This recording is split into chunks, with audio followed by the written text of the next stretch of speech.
Good morning, sunshine.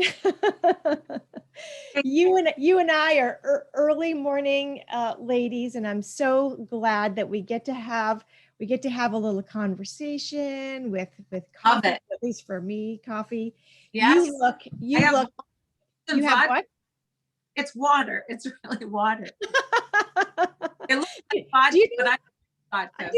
I do the same thing. I'll put ginger ale in a glass if people are insistent that I have a cocktail and I don't want a cocktail. I'll Yeah, just have them put ginger ale in a champagne flute or something. I just like to walk around with it, it's nicer. Well, it's wine o'clock somewhere, but I'll get there. It is Water. 1 o'clock somewhere. It So, is. you and I have talked before, and your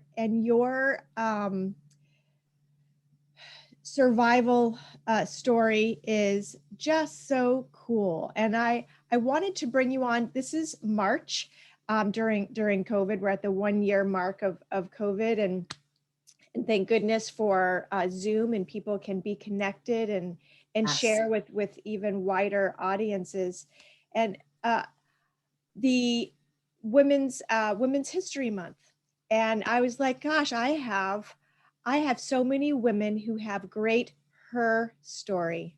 So it Yeah. might be Women's History Month, but I wanted to talk about and with women and share her story. And your story is just brilliant. And I know that so many women will be intrigued by what happened to you, and your MacGyver is what comes to mind. How you were able to be in an awful situation and get yourself out. And I don't want to tell your story. I want you to do that. I just want to say thank you for being willing to share it this morning. And I just can't wait for you to jump in. So Laurie, Beth, here is the microphone. Well, Share your story. thank you very much. And first, I do want to just say thank you. I am an extraordinary company here being interviewed by you, because you are so integral in the healing of so many. And from all of your work, from the White House to the white snow-covered streets of Maine, Right. from Poland to Portland, you work indefatigably and tirelessly. I call you Wonder Woman, and I've actually seen you in a Wonder Woman costume, so it fits. That's true. I have been known to rappel down a cliff wearing a red superhero cape of love. But anyway, okay, thank you. Definitely a mutual admiration society for both of us. So it is one of these for me, as I say, to come here and share this, and hopefully in the name of solution-based gems or something for other survivors and for everybody, because I think in a way that we're all survivors of something. I think that we really are. We navigate trauma or drama of some sort in our lives. For people, it's just having lost a loved one, and that doesn't go away. And I always say that I believe this grief, this PTSD, this trauma, I don't think it goes away. And I think part of the negating of our healing as quickly as we could as human beings and survivors is when we try to have a different story, which I certainly did for so long. I was in such denial, didn't know how to talk about it, told a very diluted version to a boyfriend here or there, tried to write about it, but was not ready to write about it as honestly and grotesquely and painfully as it was, because who wants that? It's not exactly sexy cocktail party conversation. Mm-hmm. So therefore it doesn't go away, but we can get a grip on it. And so coming on today, I hope to encourage other survivors and other people that instead of looking for a different story, which we can't change as much as we'd like to, accepting it and getting a grip on it, learning to dance with it, learning to navigate it, and to accept that it is a part of you, just like losing a loved one doesn't change. But I believe we can get a grip on it. And so hopefully sharing a little bit of something today helps somebody in that way to navigate it versus trying to eradicate it, because I think there's a difference. But I was 27 at the time. I'm turning 51 in April, just to put it into perspective. And I was 27 when I answered an ad in a very well-respected publication to be an administrative assistant in Athens, Greece. And I did due diligence and vetted this. And in a small world, unfathomable way, the boss of this company knew a small time friend of my family. I mean, this could not even, you can't make this up. It was, everything was aligned with the stars. And I was salivating about the fresh octopus that would be pulled right out of the sea and the white stucco architecture. And I was divorced. And so rarely do people think that a divorcee American nearing 30 could be trafficked. We usually associate this with children, and you've done terrific work educating people about the trafficking of children and so forth, and sexual assault. But it happens across the board in a myriad of costumes. And I think it's important for people to be aware. A lot of people have what I call an earthquake in China mentality, where they see this on the news, but you see it doesn't really have any relation to them. And they feel it could never happen to their girls, and it could never happen in their nice family or their wealthy family, and all that these traffickers look for is vulnerability. And Ding, so, ding, ding. yes. And so that is the big, all you have to be is the perfect storm. And there is nobody in this big, beautiful world, tragically, who can raise their hand and say that they have never, ever been vulnerable. Right. So we share that. And the more vulnerable, the better, and the easier it is for these traffickers to do what they do. So it doesn't matter if one comes from a bright family, if you vetted it. I went over to the other side of the world, and a job did not work out. And very readily, I was encouraged. I found that out even with a message left at my hotel. And I was livid and confused, and I had the ego and presumptuous ambition of an insouciant 20-year-old, 27-year-old. And I didn't want to turn around and tell my friends that in 2 days in Greece, I somehow messed that up and there isn't a job. So wait 1 second. So you're divorced. I happen to know you come from a family that loves food. That's a passion of yours. And so here you are. It's a new life. It's a fresh beginning. Divorced, and you have you see an ad in a paper that was, not a rag. I mean, this was a paper that was, national. It was respected. Yes. And you see the ad, and you're just like, oh my gosh, I get to have an adventure. I'm free. I'm healing the end of the marriage, and I get to go and eat fresh food and do this. And then things started getting green lights. Who the paper was from, the fact that somebody in your community knew somebody who knew somebody who knew this person, and so it must be okay. And you're talking to your friends like any 27-year-old would do, and you're like, I am out of here. I'm going to eat fresh octopus out of the sea. This is amazing. And so you are excited. This is a honeymoon phase for you, oh my gosh. And you get over there and you get to your hotel, and everybody back home, I'm sure, is swooning with jealousy that you get to have this adventure and excitement for you. And you get over there and you get to your hotel, and there is a message at your hotel that says, there's no room at the inn. There's no job for you here.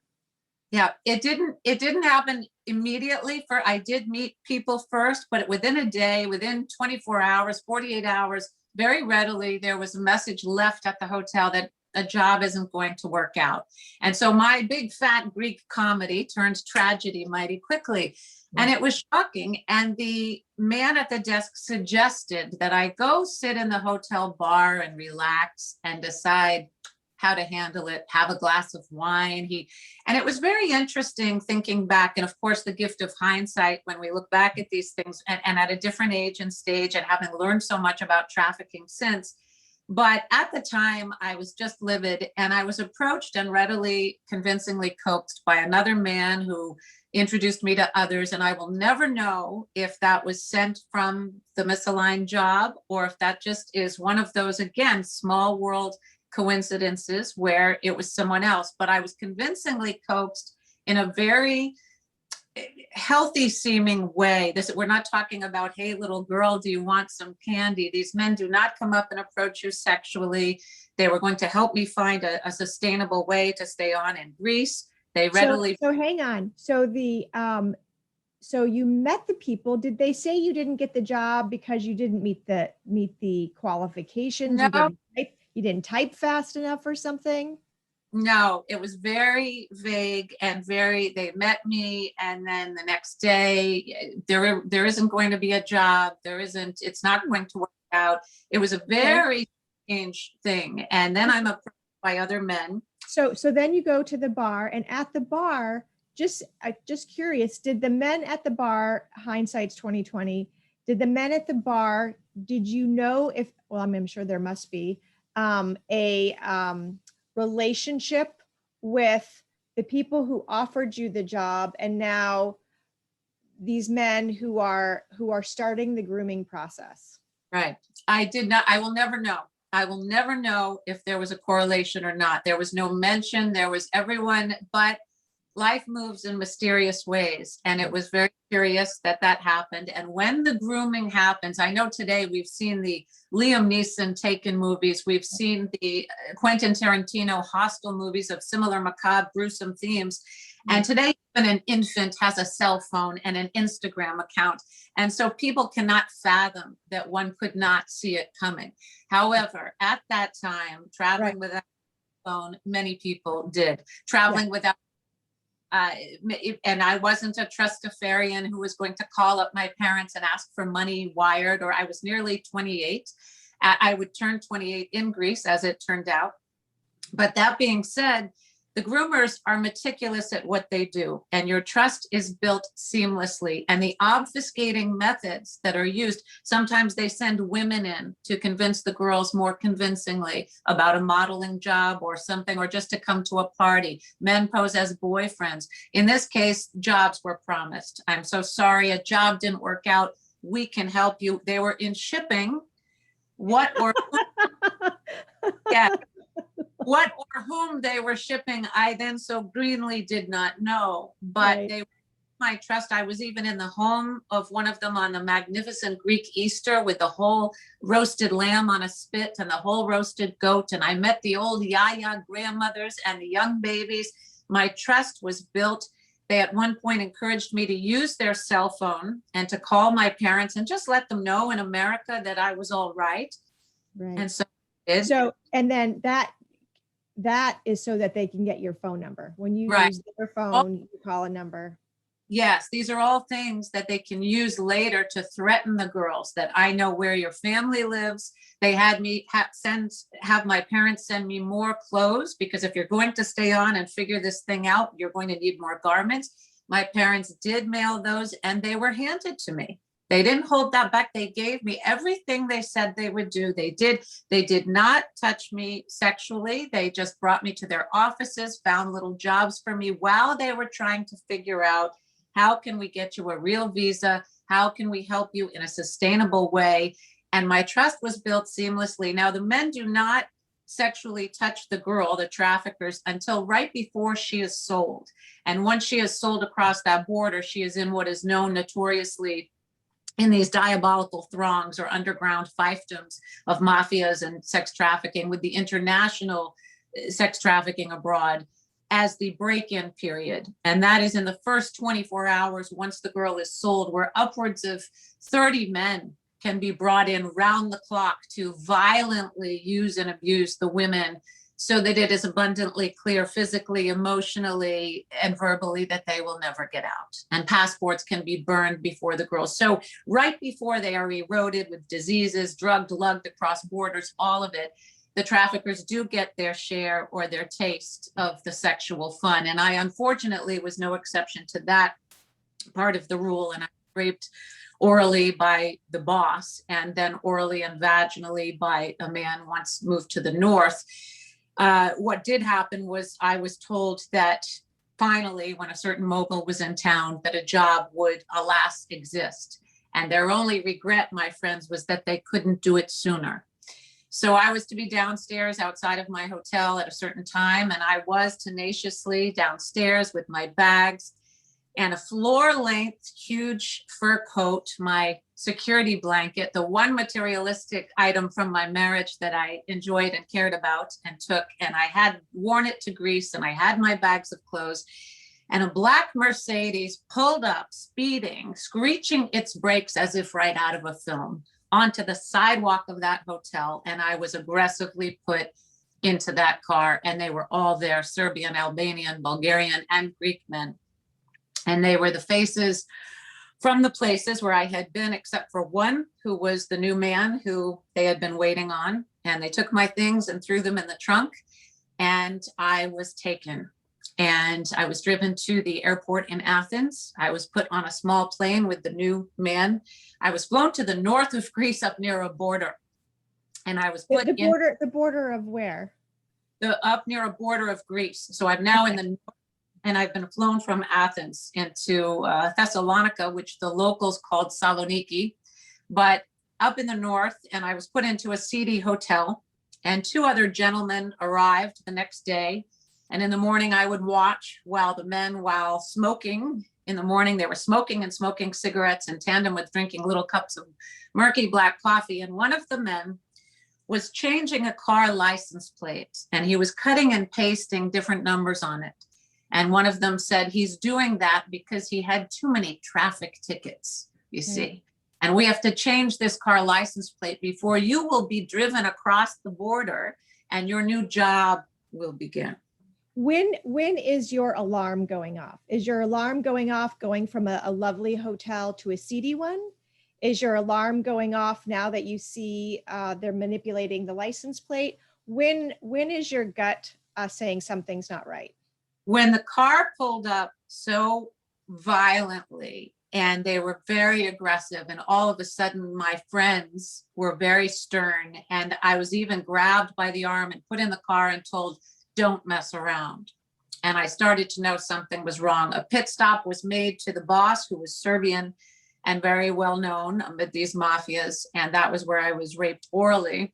And obviously something is wrong. Brought to the airport in Athens and said, I have to go to the bathroom. And one of the Serbian men walked into the ladies' room with me, walked me into. Nobody they knew the time of night to go to the airport. They knew when to go. Remember, authorities are getting kickbacks of coin to help. First responders, policemen, I would learn about all kinds of people getting money to help. And it is frightening to think that the people you would run to are all in on this on some level. And so it was a horrifying. So this man walked into the bathroom stall with me and stood outside of the stall and waited and brought me back to the men. And then I was put on the plane. So everything is now obviously not right. But I am in their possession. And at that point, there's nowhere to run. You cannot, I'm not even in the bathroom alone. I mean, this is I want to interrupt you in this part. I would imagine so many women at the rape part just lose it, crying. I want my mom. I want to leave. I want to whatever. You astutely knew that you needed to maintain your composure and wait for an opportunity. That was a life-saving move. It was. I just acknowledge that. Yeah. Thank you very much. It was. And there were 2 counts of that, of course, first orally, and I'm in the man's office en route to the Athens airport, and there's packs of Serbian and Balkan mafia men. And so I knew that if I do not acquiesce, if I do not cooperate, what am I going to do? Fight 7 off? And then once in the north and seeing the license plate, little macabre 4-H project, if you will, and knowing something is wrong, I heard them babbling in Serbian and Greek. And at that time, as a linguist and someone who loves languages, I had picked up over the course of about 3 months with these men, the grooming process, being in their homes, waiting for this certain man to come back to town or to come to town from wherever he was. During that time, I had picked up quite a bit of language, and I was able, through my love of languages and even a love of food, to recognize a word from the same root derivative of pasta puttanesca, known as the bad girl sauce that the hookers years ago would make for the Johns and lure them in. And so I recognized puttana, puttanesca. I recognized something, and they're changing this license plate, and everything I've been in their possession. I can't go to a bathroom alone. The hotel is yucky. The hotel clerks, everyone is in on it. Something is very strange. And I said I had to go to my room, and I went up and I locked the door.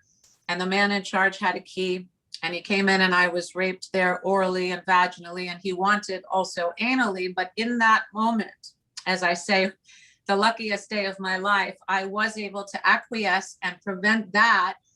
My logic being that the more that I would cooperate, the faster it would be done. And I was correct. And I believe to this day that saved my life. For years, however, I will say, and I think women should be aware that the shame, the animal of shame that I embodied for so long, thinking I should have fought, I should have screamed, I just laid, I should have yelled. And now I think They would have killed you. They would have killed you. Right. And Liam Neeson did not arrive on cue.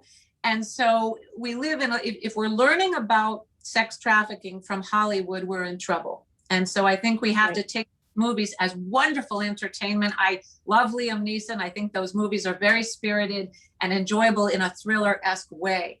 But the reality is not just that a girl gets snatched at the airport. There is meticulous and seamless grooming, and you do not see it coming. And even if you are understanding some of the language. And so after this man did what he did, he said, I'm going to go downstairs. You wait a few moments and then you come down. And I waited, and I remember saying, thank you, God, for being with me. A lot of people say, where was God during that experience of yours? And I, of course, say, God was there. Where was man? Okay. Where was man? But God was with me, and I knew that. And I grabbed a bottle of moisturizer out of my suitcases, put it in my little knapsack, which was my pocketbook at the time. I still had my passport, and I was damn lucky for that, because in many cases that wouldn't have happened. And I took that, and I still, believe it or not, had the strappy high-heeled sandals on my feet. They had ironically stayed on my feet throughout that time, kind of eerie. And I put the exact same clothes on that he had taken off of me. And I didn't take any new clothes. I was shell-shocked. I felt dirty. I, for some reason, couldn't even reach for fresh clothes. I was confused. It was horrifying. And I walked down the stairs. There were beaded curtains. They were smoking, and they were in there, and they were babbling. And I looked, and I turned, and I walked out of the hotel, and I ran. And I ran, and I ran, and I ran in 4-inch strappy heels, and as a non-athlete, no less. But I ran to what looked like a much nicer, big, bright yellow hotel. And it was, in comparison, entirely different from the hovel I had been put in. And I ran in, and it was packed with people in the lobby. People were on laptops. Back then, even in Athens, all of the technology, some people had 2 cell phones. I didn't have one with me, but many had 2. And I didn't know who to trust. I didn't know if I could be caught and dragged back. I didn't remember, again, I had witnessed men walk into the ladies' room in the Athens airport with me, and nobody did anything. Right. So I was looking at this country, not knowing what is going on with first responders, not knowing who to trust. I ran up to 2 men who had laptops open, who were in the hotel bar or lobby area that was very crowded, and in a very convoluted way said that I couldn't say I had been raped. I couldn't, you come out of that scared, and I stuttered, and I stood there, and I cried, and I shook.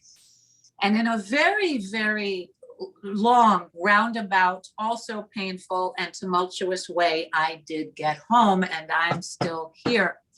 But I first, from different people, would also go through people who wanted a piece of me. I would go through it.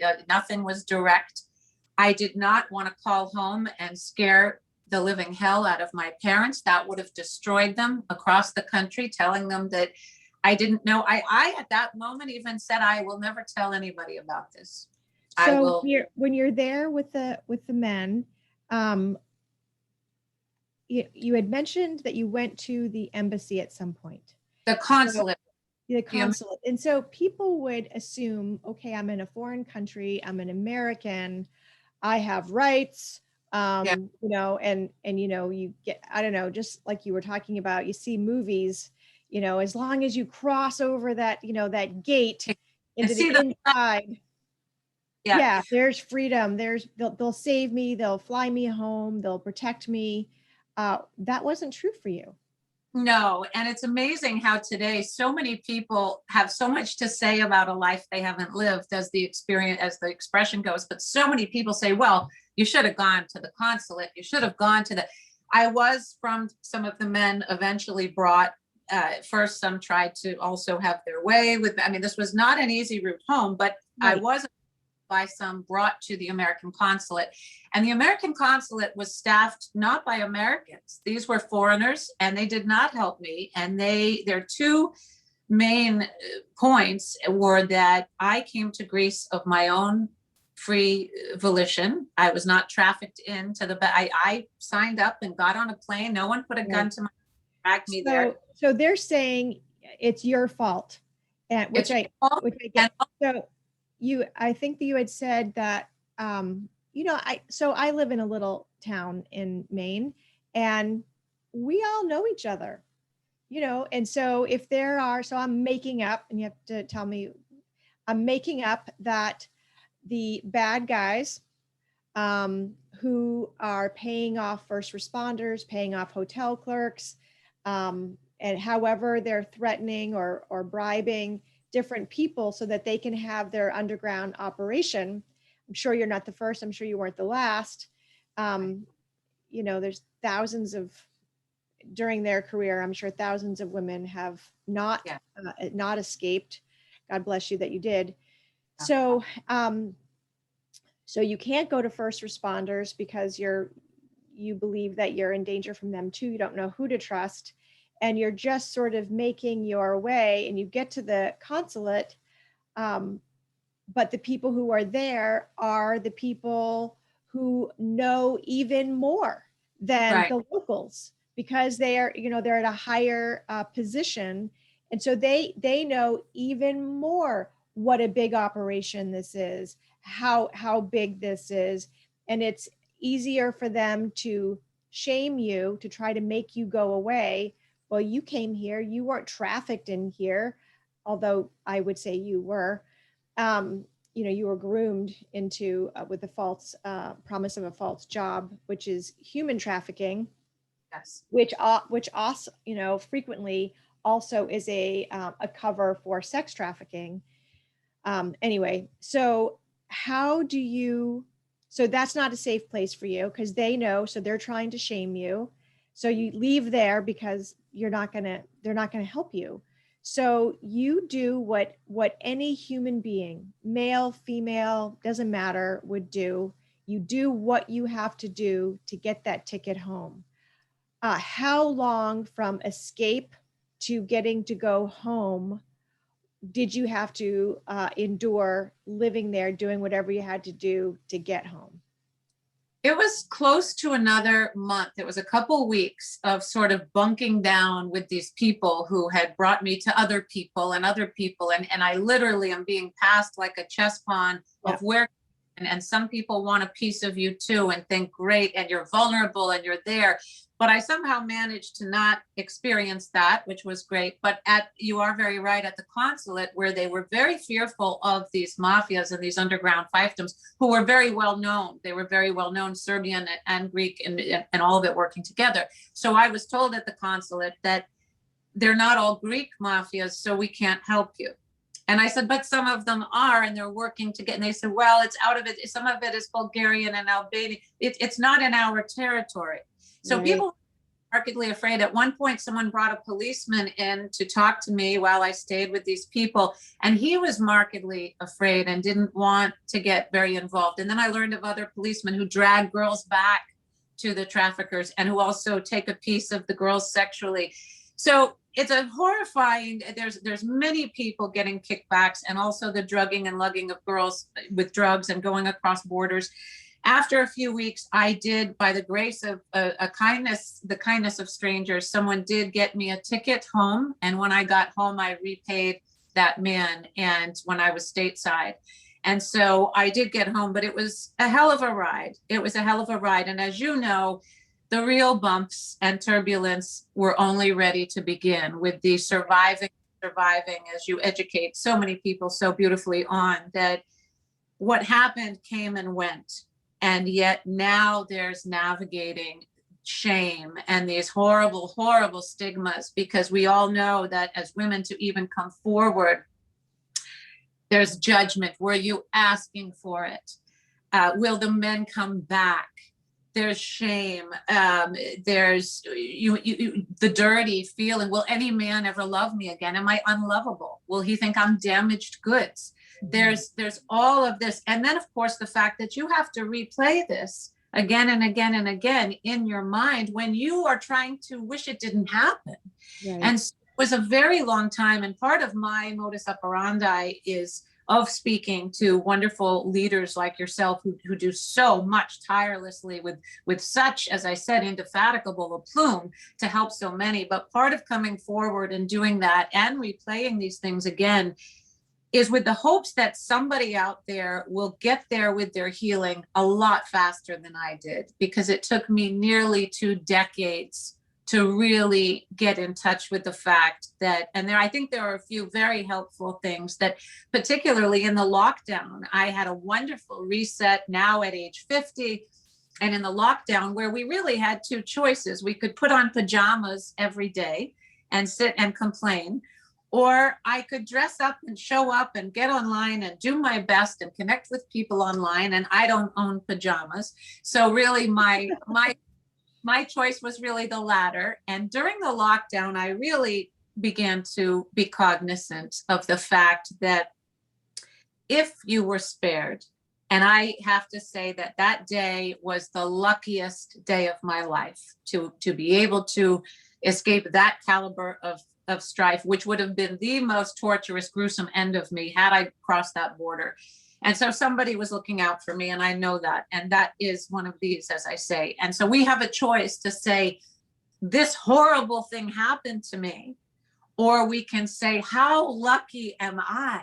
And I choose the latter, that I am such a lucky woman instead of poor me. So we have been victimized. We have had something happen to us, but we don't have to wave that victim flag. We can count our blessings. It's a choice.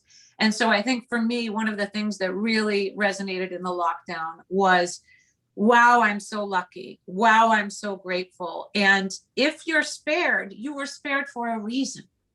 Yeah. And so it may not be a famous one. We all think if we're spared, we're supposed to be the next famous whatever. It might be, but it might not. But you were spared for a reason. And everybody here, whether they're a survivor or just navigating the vicissitudes of life and the pandemic with the collective suffering and the personal inconveniences in tandem, we all are here for a reason.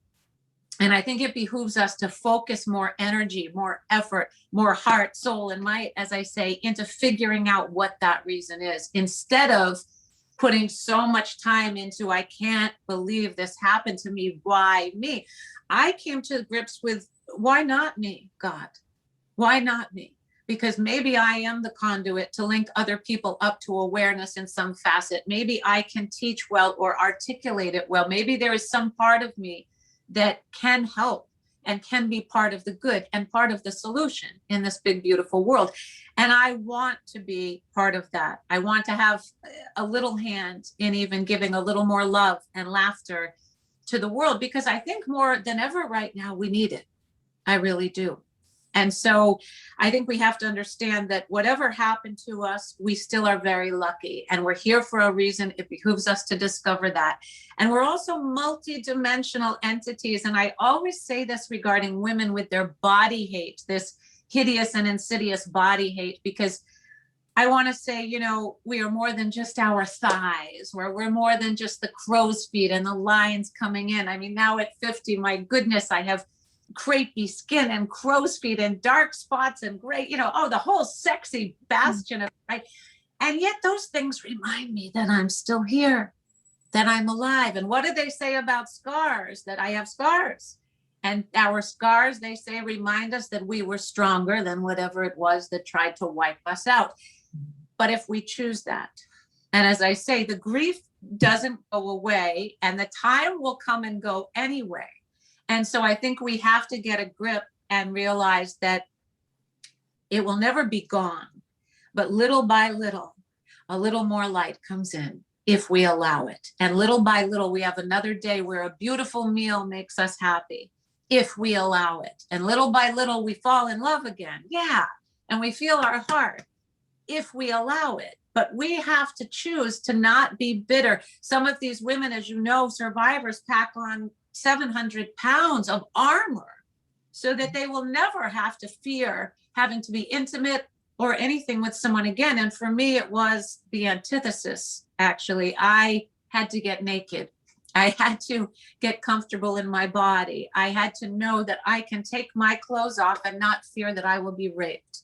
I got my tattoos. I will choose my own brands. I will choose my own scars. I will see reminders on my skin that I like and that are my choice, not a scar from these people. And as I say, the best revenge, I had to really work on forgiveness. And I would say to survivors, I was of the last bastion of people to jump on the forgiveness bandwagon. It took me tragically into my late 40s. And people would say, you don't forgive because you're condoning them. You do it for you so that you can be free. And I intellectually could grasp that. And I would say, yeah, I get it. But no, but no. And I said, I understand the concept, but no, I will never forgive the unspeakable. These are diabolical monsters. They are repugnant. No. And then at a certain point in my late 40s, I realized that if you do not forgive people, whether from this heinous atrocity or whether bitter women who were nasty to you as they can be, and jealousies or whatever it is, if you do not forgive people, you are still attached to them. You are still connected to them. So you are part of that. You are part of that negative energy. You are part of that gossipy, yucky gaggle of girls that you felt hurt from. You're part of these monsters. You are still connected to it, and you're holding on to it as if it means something. The bitterness, the resentment, and then you put it on your body, either in weight or you put it in dis-ease, as the saying goes, and you get sick. And so I at that moment in my late 40s said, how do you want to age, kid? What do you want to do? Do you want to hold on to this, or do you want to forgive? And the best revenge, as Frank Sinatra said, and I'm writing a column this week, my Friday column that I do for Facebook, is on the best revenge being massive success. And that is a Sinatra quote, and I resonate so deeply with it that you want to stick it to these disgusting pigs over there.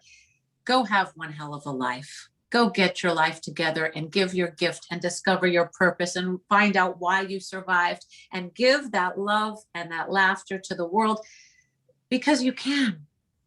You really can. And if you're still here, I think it behooves us to focus more on that than on the why and woe is me and wallowing in the shoals of despond. I really do. I wanted to ask you about that. We're at our the 10-minute before we're done, Mark, but you talk about finding your passion and why you're here. You are an exotic chef extraordinaire. Your passion that you have for food, I love hiring the painter who dreams about paint, for a house. I will never forget being on a plane, and there was a man sitting beside me who was just giddy, probably early 30s, late 20s, and he was fulfilling his dream of going to San Francisco to be an exterior house painter. And Wow. for the entire trip, he's telling me about different brushes and different strokes and different tones of cut. Like, this guy loved paint. And I'm like, boy, if you wanted to hire somebody to paint your house, this would be the guy to do it. Or somebody who loves whatever it is. Like, those are the people that I want to, to be in service. You have that about food. I watch you, and if anybody here, they should follow you on Facebook, and we'll put your tags on this so they can find you. But how did you come across this, and how did you come across this, and how is it expressing itself now, particularly with COVID? Oh my gosh. And you talk about the squid from from the ocean in Greece. I've watched you in New Hampshire with a squid, or Yeah. your saber, and you can do the champagne bottle in one hit, and pairing wines with food, and like that is your passion. How did you find it and grow it? Well, thank you so much. And I do. I love exotic, healthful cuisine. And so it's not the way everyone wants to eat, and that's okay. Raw and rare is mostly my fare. And so there's raw kangaroo meat, there's ostrich, there's all kinds of exotic game meats. And so it goes, and raw fish and so forth, and rare, barely seared. And I'll never tell people that they have to eat the way that I eat, but they should eat what they love and what loves them. And for all of us, those are different things. But my mother, when she was pregnant with me, was going to be induced because apparently I gave her false labor for what she thinks was months, but she was going to be induced. And she said to my father, then I want a righteous steak dinner right before that. And back then, just like back then, traveling to Greece without money, without a cell phone, we hadn't seen these movies. We hadn't heard of sex trafficking in every single newspaper. Back then, women who were pregnant had red wine with their dinner, and my mother did. So she had just finished scraping her bone-in ribeye to the bone, enjoying her red wine, when she was whisked away from a white linen tablecloth to a white-walled hospital room, and I would soon emerge. And so the powerful seed of suggestion was planted, or that's, the jury is still out on that, but it happened. And we joked that I came out of the womb requesting a Premier Grand Cru Bordeaux and a rack of elk chops. But that being said, I was 6 years old when I then asked my parents for octopus and frog legs to eat. And we don't know where that came from because it wasn't our little black and white TV with 2 channels. And it wasn't, my siblings didn't want that. My friends didn't eat that in northern Vermont, 2 hours south of Montreal, Canada, northern rural Vermont. But to my parents' credit, they fostered that curiosity and they helped uncork a palate and a passion. And when I was in my teenage years, I then would barter with them to be taken to gourmet restaurants in reward for winning speech tournaments. And so the food and the public speaking became solace, and that really became a joy and a love. And to this day, still sometimes speaking about food, but always eating it, it really is a passion. And it also reminds me, and I think it might help survivors, that you are worthy of a whole plate of beautiful food. You are worthy to sit down and set the table and put music on and light candles if you like that. You are worthy to have a big goblet of gratitude, and it would be wine, but I have an interview, you see. So, right, it's not vodka. I don't drink any hard booze, but just wine, but it's water. But you are worthy. And so the food every day, not just on Thanksgiving, not just on Christmas, not just on a birthday, every single day, it is a bounty, it is a treasure, it is a bacchanalian, hedonistic splendor for me. And so every day is like a holiday with the food. And in that moment, my phone is off. I'm in my element, and I'm mopping up the juices, and I'm tasting it, and I take a picture, and it has to be beautiful, it has to be sexy, it has to be healthful, it has to be exotic, it has to be delicious. And so every day is a creation, it is a celebration, and that too is a big part of my healing, that treat yourself well so that you will draw in well. I want someone who at least treats me as well as I now treat me, because it took me a long time to get there. Yeah. Yeah. This has been amazing. I appreciate your time so much. Your story is phenomenal. I am so proud of you for doing whatever you needed to do to save yourself. Like, I am just celebrating you. Yay. And okay, so it took a couple of decades to do the healing process. And you know what? That is just the common theme.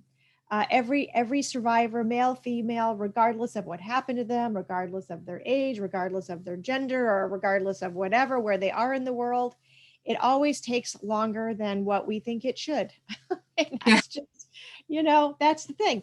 But It's one of the gifts is you sharing that, people talking about the shame, I think will absolutely decrease the severity and duration of suffering from survivor to survivor when we talk about it.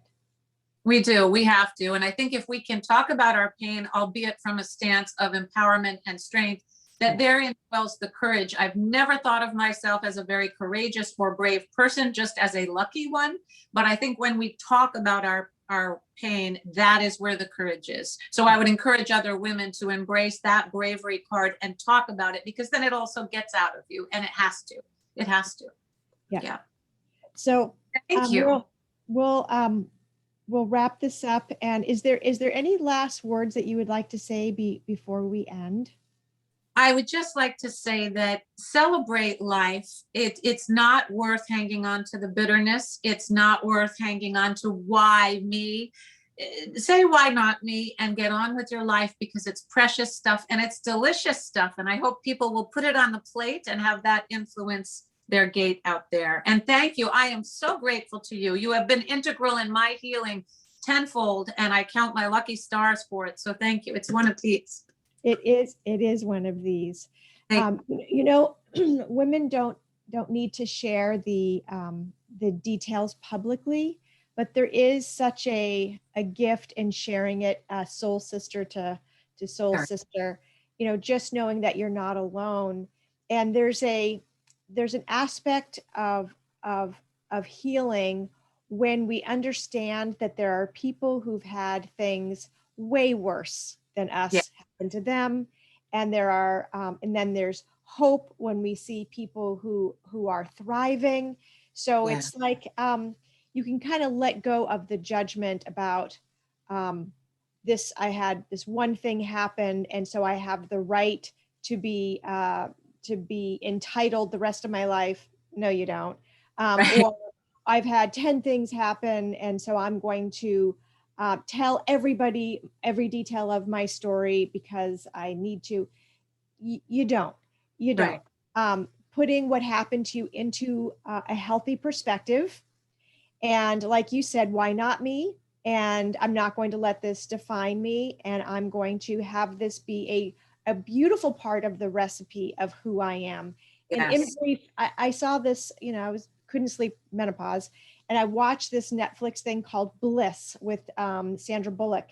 And I forgot the Gregory Owen. Anyway, and so it's this perfect society where nothing bad happens. It's just this beautiful society of healthy, wealthy, amazing human beings, but they've lost their gratitude for how Yeah. well they're living.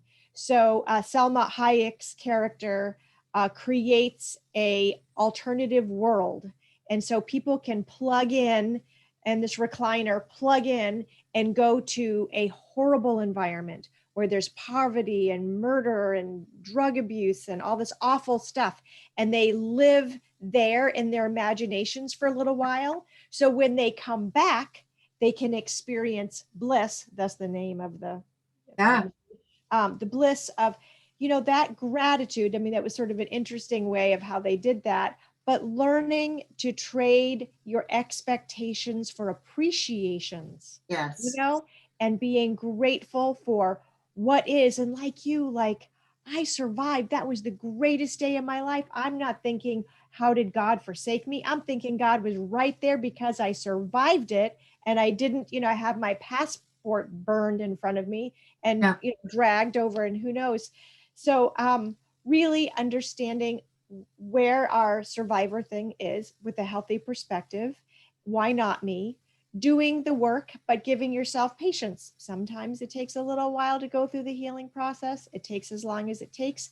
Keep moving forward and trading your expectations for appreciations and being grateful for all the things that we have in our life. It's transformative, and finding that passion. If it's exotic cooking, if it is the love of geese, Yeah.